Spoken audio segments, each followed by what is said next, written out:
एक आदमी कब्र के ऊपर बैठा हुआ था, तो किसी ने कहा कि आपको अक्ल नहीं है, शूर नहीं है, ढंग नहीं है, कब्र के ऊपर बैठे हैं। तो आदमी कहता है ये मेरे बाप की कब्र है, मैं चाहे अंदर बैठूं चाहे बाहर बैठूं। ऐसा तो नहीं है ना कि आपकी ज़मीन है, आपका इलाका है, आपका गांव है, आपकी मर्ज़ी के मुताबिक हमको कहना पड़ेगा तभी सुभान अल्लाह कहिए, वरना नहीं। रब ने अगर ज़बान दी है तो इस ज़बान का सही इस्तेमाल करें, मोहब्बत के साथ कह दीजिए या रसूल अल्लाह। माशाअल्लाह माशाअल्लाह। ये देखिए, ये बच्चे जो नात पढ़ रहे थे ना, नात पढ़ना कोई आसान काम नहीं है। नात पढ़ने से पहले हुजूर की मोहब्बत में गोता लगाना पड़ता है, समझ रहे हैं, तब जाके नबी की नात पढ़ा जाता है। और मौला मंजूर साहब, नात सुनना भी कोई आसान काम नहीं है। हुजूर की नात सुनने के लिए सबसे पहले हुजूर की मोहब्बत को अपनी मुट्ठी में करना पड़ता है, तब जाके हुजूर की नात सुना करता है। आपको मालूम है कि अजमल सुल्तानपुरी साहब क़िबला नबी की नात पढ़ते थे, हुजूर की तारीफ़ करते थे, हुजूर की तौसीफ़ करते थे। कुछ लोगों को जलन सी महसूस हुई, कुछ लोगों ने सोचा कि इसे दुनिया से इंतकाल कर दिया जाए, इसको जहर दे दिया जाए ताकि आदमी मर जाए, हुजूर की तारीफ़ न कर पाए। लेकिन खुदा की कसम, नबी की नात पढ़ने के सदक़े में जहर का कोई असर ही नहीं हुआ। जब जहर का कोई असर नहीं हुआ तो अजमल सुल्तानपुरी साहब कहते हैं कि के मदीना हम भी जाते तो कुछ और बात होती। रब ने ज़बान दी है तो इस ज़बान का सही इस्तेमाल करें, मोहब्बतों के साथ कह दीजिए या रसूल अल्लाह। के मदीना हम भी जाते तो कुछ और बात होती, जाके फिर ना आते तो कुछ और बात होती। माशाअल्लाह, मुझे डिस्टर्ब हो रहा है। आप लोग अगर जब तक की मोहब्बत से नहीं बोलेंगे तो मुझे एहसास होगा कि मैं अच्छी शायरी नहीं कर रहा हूँ।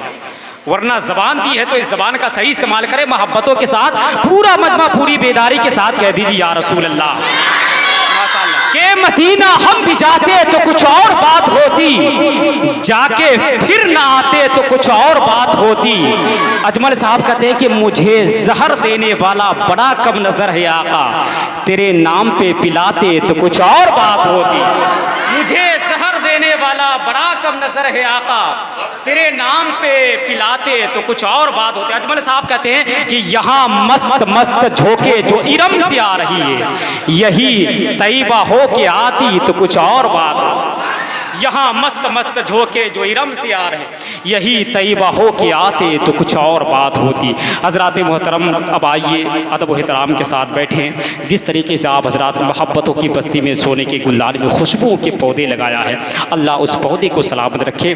लोग बहुत ज़्यादा बोलते हैं होटलों में, चाय खानों पर, ग्राउंड में, बीवी के सामने, सालियों के सामने, लेकिन जब सीरत रसूल को बयां करने का वक्त आता है, आला हज़रत के इल्म के जजीरों को आम करने की नौबत आती है, तो यहाँ पर आने वाला शख्स जब माइक को पकड़ता है तो अपने बाप का नाम तक भूल जाता है।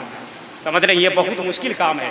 हाँ, अगर इन्हीं मुश्किल कामों में अल्लाह का फजल हो जाए, नबी की अता हो जाए, आला हजरत का फैज़ मिल जाए, हुजूर ताजुश शरिया की निगाह करम बातिनी तौर पे हो जाए, तो ये काम बहुत ही आसान हो जाता है। एक ऐसी शख्सियत है जिन पर अल्लाह का फजल भी है, नबी की अता भी है, आला हजरत का फैज़ भी है, हुजूर ताजुश शरिया की निगाह करम भी है। माशाअल्लाह, उसी आज पूरा मुल्क हिंदुस्तान मुफक्किर इस्लाम हज़रतुल अल्लामा हज़रत अल्लामा मौलाना मंसूर नगीमी साहब के नाम से हिंदुस्तान जानता, मानता, पहचानता है। आइए इनका इस्तकबाल अदब व एहतराम के साथ, पूरा मजमा पूरी बेदारी के साथ इस्तकबाल करें।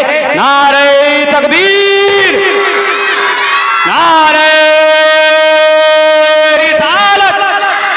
मसलके आला हज़रत, फैज़ाने आला हज़रत, सुल्तानुल हिंद कॉन्फ्रेंस व जश्न दस्तारे हुफ़ाज़े किराम, सरज़मीने कलदासपुर के जन्नती मुसलमान, नारे तकबीर।